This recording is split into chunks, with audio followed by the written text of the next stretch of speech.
마르코가 전한 거룩한 복음입니다. 주님 영광 받으소서.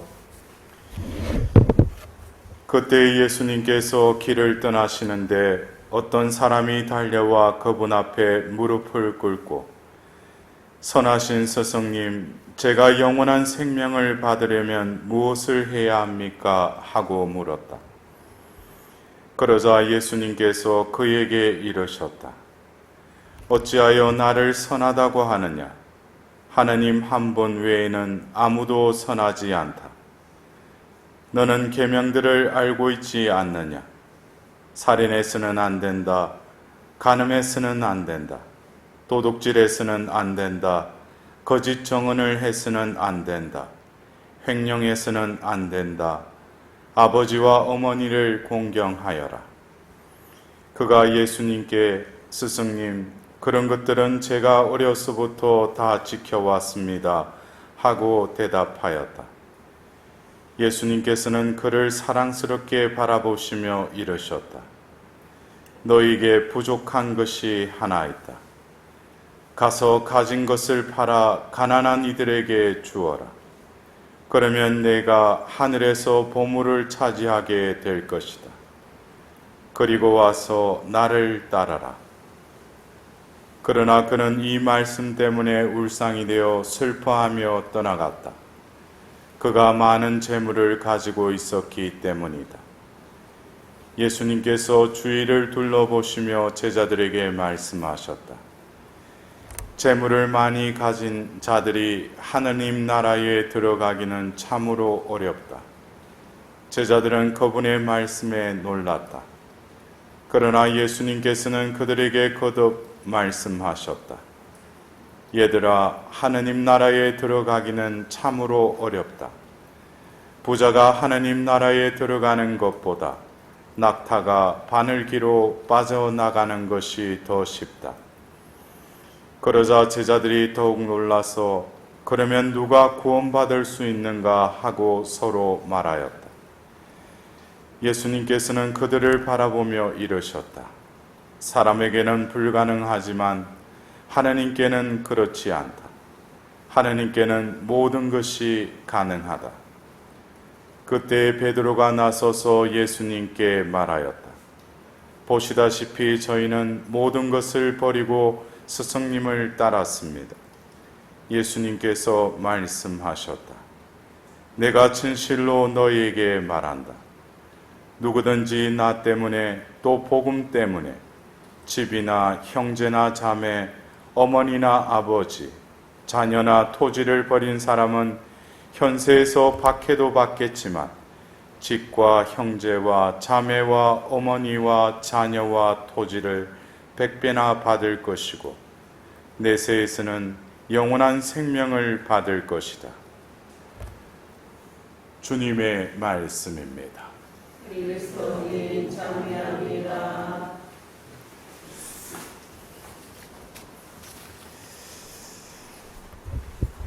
우리가 복음서를 통해서 예수님 공생애 때 일어난 여러 가지 사건들, 그 어떤 상황 속에서 예수님과 이렇게 만남을 가진 사람들이 있죠. 어떤 이는 병이 들어서 그 병을 또 고침받고자 예수님께 나아간 이들도 있고, 또 예수님께 또 시험을 하려고, 올가미를 씌우려고 예수님께 가서 또 질문을 던지는 또 바리사이들이나 율법학자들. 근데 어떤 이들은 예수님을 만나고 예수님께서 그에게 뭐라고 하셔요? 내 믿음이 너를 구원하였다라고 이야기하셔요. 그런 케이스도 있는 반면에 오늘 우리가 들은 이 어떤 사람, 우리가 뭐 부자 청년이라고 알고 있는 이 성경 말씀, 이 청년은 결국 예수님께 나아가서 나름대로 어떤 우리가 질문을 할 때는 그 안에 답도 어느 정도 예측을 하고 가죠. 그래서 우리가 오늘 이 복음의 말씀 보면 이 사람은 어릴 때부터 그 하나님을 섬겼던 사람이라고 우리가 추측할 수 있지 않습니까? 근데 그 예상과는 다르게 그는 예수님을 뒤돌아서 떠나갑니다. 어쩌면 우리가 그 예수님 그 공생애에 한 사건에 등장하는 어떤 사람이지만 문득 저는 오늘 이 말씀을 이렇게 묵상하면서 문득 우리 각자에게도 이 어떤 사람이 바로 나라는 그 의미로 다가왔습니다. 왜냐하면 언젠가는 우리 눈에 보이지 않지만 우리의 신앙의 은총으로 예수님을 그리스도라고 고백하면서 이 생에서 신앙의 삶을 살고 언젠가는 심판자이신 그분 앞에 서게 된다는 거예요. 그래서 이것이 어떻게 보면은 과거에 있었던 한 사건이지만 지금 현재, 아니 또 우리가 맞닥뜨려야 될 그 순간임을 우리는 깨달아야 할 것입니다. 여러분들도 언젠가는 그 예수님 앞에 서리라고 하는 것에 대한 그 기대는 가지고 계시죠? 예. 그래서 우리가 데살로니가 1서 3장 13절에 보면은 예수님께서 모든 성도들과 함께 재림하실 때 하나님 아버지 앞에 설 때 흠없고 거룩한 사람으로 나설 수 있도록 빈다고 그랬어요. 결국 우리가 이 생에서의 신앙생활은 어디서? 바로 그 예수님 앞에서 결정되는 것이 아니라, 그래서 여러분들 그래요. 우리가 심판을 받는다라고 우리가 표현하지 않습니까? 심판은 이미 우리가 이 생에서 자기가 심판받는 대로 살아가고 있는 거예요. 예? 내가 무슨 자비, 예수님이 나에게 자비를 베푸셔서 나를 구원해 주시겠지. 그러면 이 생에 살면서 하나님 자비를 알고 자비에 의탁하는 삶을 살아야죠. 예? 그냥 그때 되면은 나를 봐주시겠지. 그것은 자기 생각이라는 거예요. 근데 어떤 면에서 오늘 그 복음에 등장하는 여러 단어들, 이 어떤 사람은 예수님께 제가 영원한 생명을 받으려면 무엇을 해야 합니까? 그래서 여기서 등장하는 단어가 영원한 생명이죠. 그리고 예수님께서는 구원에 대해서 또 말씀하셔요. 더불어서 누가 구원받을 수 있는가 하자 하나님께는 모든 것이 가능하다라고 하면서 구원이라는 단어가 또 나옵니다. 그리고 하나님 나라에 대한 단어가 또 나와요. 하나님 나라에 들어가기는 참으로 어렵다. 부자가 하나님 나라에 들어가는 것보다 낙타가 바늘기로 빠져나가는 것이 더 쉽다. 그래서 여기서 등장하는 영원한 생명, 또 하나님 나라, 이 구원은 동의선상의 같은 의미입니다. 우리가 구원을 받는다는 것은 영원한 생명을 얻는 것이고 결국 우리가 영원한 하나님과의 지복직간을 하는 그 복락이 들어가는 하나님 나라에 들어가는 것을 또 의미하는 것이죠. 그러나 이것은 후세에 미래에 있는 그 심판이지만 우리가 이 현세에서 내가 영원한 생명의 삶을 살아가고 있는가? 또 내가 하나님 나라의 일꾼으로서 내가 머무르고 있는 이곳이 바로 하나님 나라라는 그것에 대한 믿음과 확신을 가지고 추수의 일꾼으로서의 삶을 살아가고 있는가? 이런 구체적인 나의 마음가짐과 목적의식이 분명히 있을 때 그 예수님 앞에 섰을 때 우리가 예수님도 우리를 보고 오늘 그 어떤 사람을 내치려고 하신 게 아니죠. 그를 보면서 어떻게 해요? 어릴 적부터 그 계명을 지키다 보니까 예수님께서는 그를 사랑스럽게 바라보셨다고 그래요. 사랑스럽게 바라보셨다.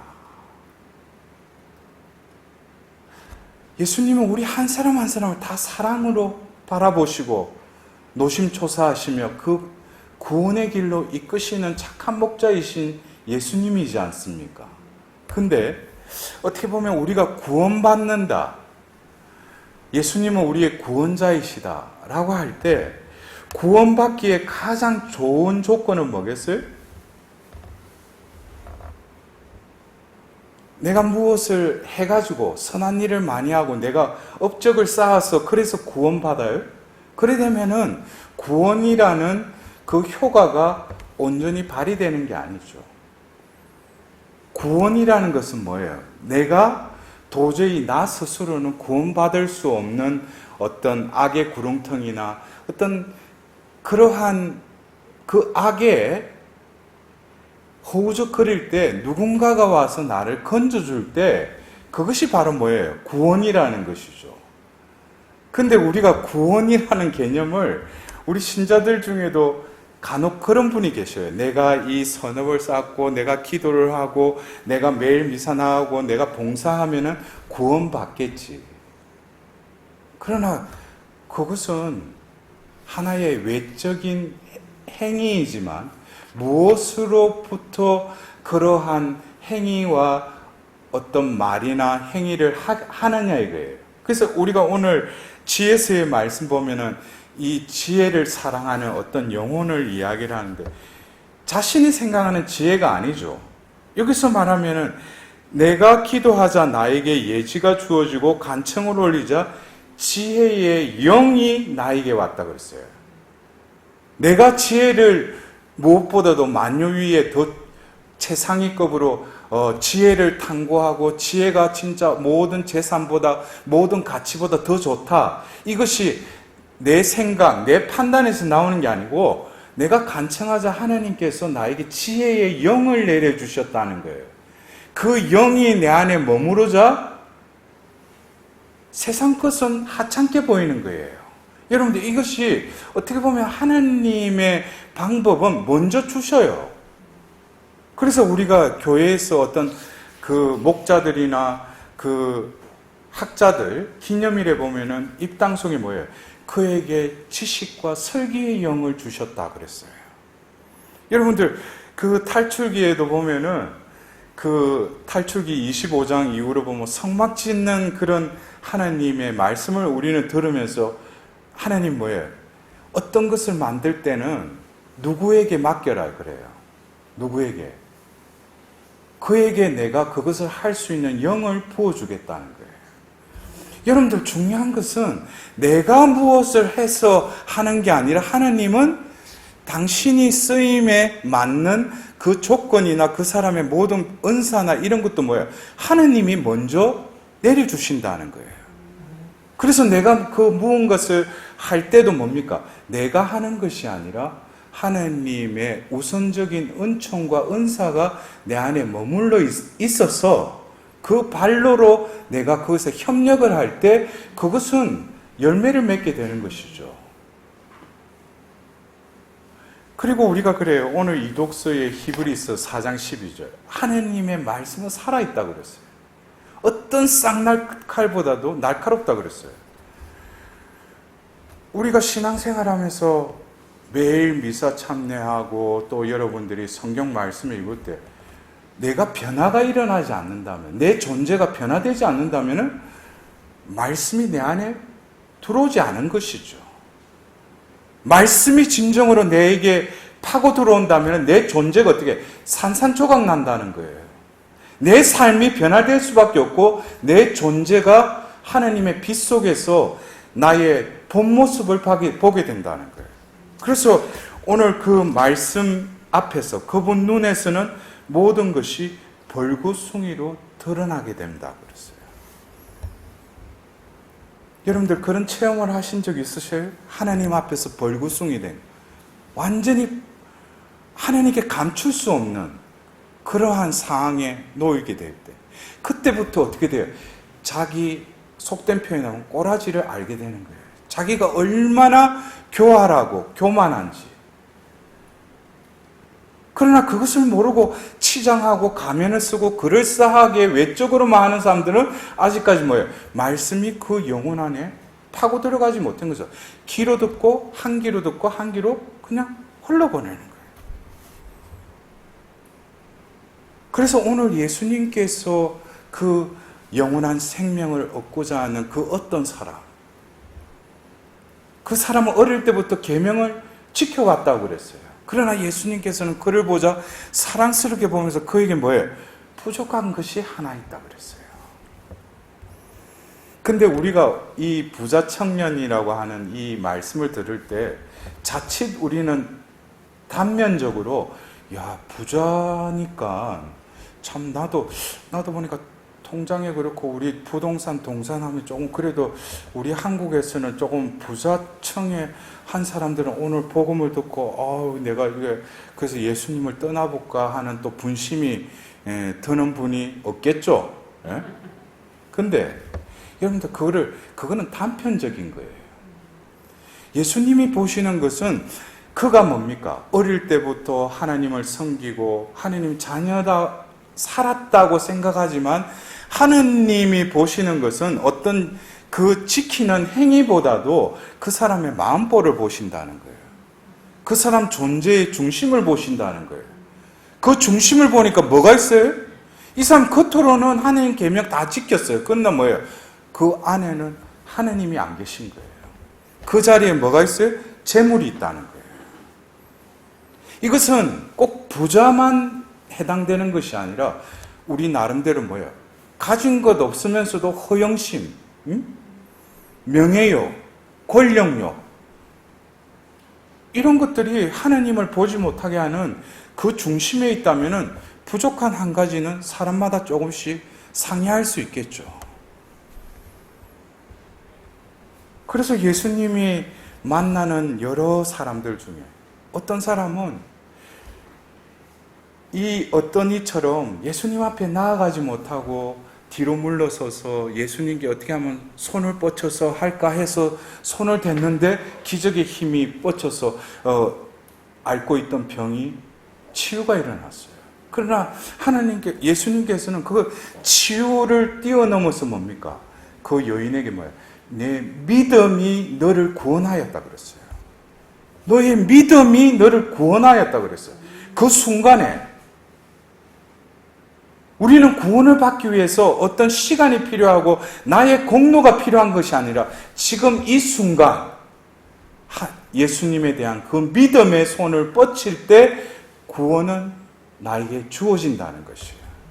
그러나 이 구원은 결국에는 우리가 이 생에 하나님께서 허락하신 그 수명이 다하고 결국 받을 수밖에 없는 그 심판의 때에 예수님께서 우리를 바라보실 때 오늘 이 어떤 이처럼 우리에게 그 부족한 것을 내가 깨닫고 그 부족한 곳에 바로 무엇을 차지하게 하고 자리 잡게 해야 돼요? 바로 주님께서 그 내 존재의 중심에 자리 잡을 수 있도록 그것이 바로 구원 때 그 사람을 심판하는 바로 기준이기도 하다는 거예요. 그래서 우리가 어떤 때는 우리 존재에 대해서 망각하고 살아가는 경우가 많아요. 내 존재. 그래서 성경을 존재론적인 차원에서 보면 다른 세상이 펼쳐집니다. 그냥 자기 눈으로, 자기 식견으로 이 성경의 말씀을 읽으면 자기 식대로, 자의적으로 그냥 해석할 뿐이에요. 근데 존재론적으로 말씀 앞에 서면은 말씀이 완전히 다르게 자기에게 다가옵니다. 그렇다면 구원이라는 것도 성경에서 말하는 구원은 예수님이 우리를 구원하시기 위해서 이 땅에 오셨고 그를 믿는 자는 누구든지 구원받는다는 것을 우리는 또 알고 있어요.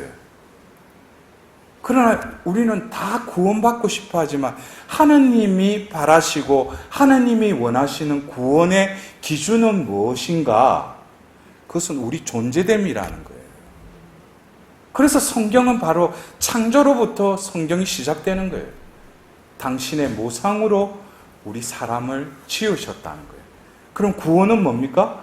이 생의 삶을 통해서 당신의 부르심에 합당한 삶은 그 존재대로 회복되어서 그분 앞에 나서는 삶이 구원의 조건이라는 거예요.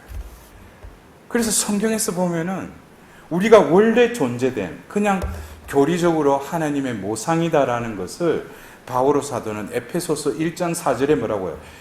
태초 이전에 그리스도 안에서 우리를 거룩하고 흠없는 사람으로 미리 정하셨습니다 라고 말씀하고 계셔요. 제가 서두에 말씀드렸죠. 테살로니가 1서 3장 13절에는 바로 그 심판주 앞에 어떻게 서라고? 거룩하고 험없는 자로 나설 수 있도록 빕니다 그랬어요. 결국 우리 신앙생활은 뭡니까? 원래 하나님께서 지으신 바대로 이 생에서 신앙생활을 통해서 그 지은 바대로 우리가 회복되어서 그분 앞에 나서는 것. 이것은 우리에게 있어서 어떤 신앙생활이라는 게 자기가 열심히 내가 많이 해야지 구원을 받는 것이 아니라 하느님 앞에서 어린아이처럼. 그래서 제가 아까 여러분한테 물었는데 제가 답을 안 드리면 구원받기에 가장 좋은 조건은 뭐겠어요? 어린아이처럼 되는 거예요. 내가 무엇을 해야지 구원받는 것이 아니라 어린아이처럼 어미 품에 안겨있는 그 아기처럼 될 때, 여러분도 안 그래요? 여러분도 기억은 안 나시겠지만 키우면서 느끼잖아요. 갓난아기 걷지도 못하고 제대로 어떻게 자기 스스로는 아무것도 못하는 그 갓난아기 보셔요. 갓난아기가 그 어미 품에 엄마의 품 안에 있을 때 이거 엄마가 제대로 나를 안고 있나? 내가 이거 어떻게 하면 떨어지지 않을까? 그런 걱정해요. 모든 거 맡기잖아요. 우리가 하나님 안에서 사는 것은 어떤 면에서 그분을 하나님, 주님 그런다면은 완전히 맡겨드려야 돼요. 내가 떨어질까? 이거 내가 좀 더 이거 힘주면은 내가 또 이거 어떻게 되지 않을까? 그것이 뭐예요? 나를 느끼는 순간이죠. 구원의 삶이라는 것은 바로 봉헌의 삶이요, 의탁의 삶이죠. 내가 없어지는 삶이죠. 그래서 오늘 베드로가 뭐래요? 우리들은 모든 것을 버리고 주님을 따랐다 그랬어요. 그러나 예수님께서는 그 말씀에서 뭐라고 그래요? 나 때문에 또 복음 때문에 버린 자는 이 땅에서도 뭐예요? 100배의 축복을 받을 것이라는 거예요. 여러분들 100배의 축복을 받고 싶으셔요? 아멘. 예. 근데 여기서 말하는 우리가 이 부자도 그래요. 그냥 자기 힘으로 열심히 벌어서 부자 된 사람이 있고, 하나님을 만나고 하나님 앞에 온전히 의탁하면서 하나님의 축복으로 부자 된 사람이 있어요. 똑같이 겉으로 보면은 많이 가진 이지만 이 후자의 사람은 뭡니까? 이 모든 것이 하나님의 축복인 걸 알기 때문에 하나님이 필요로 하시면 늘 이것을 베푸는 삶으로 이어진다는 거예요. 그 전자는 뭐예요? 자기 힘으로 모았기 때문에 쓰는데도 인색한 거예요. 그래서 우리가 성경에서도 보면은 어떤 그 부자였다가 진정으로 예수님을 만남으로써 진정한 부자가 된 이가 있죠.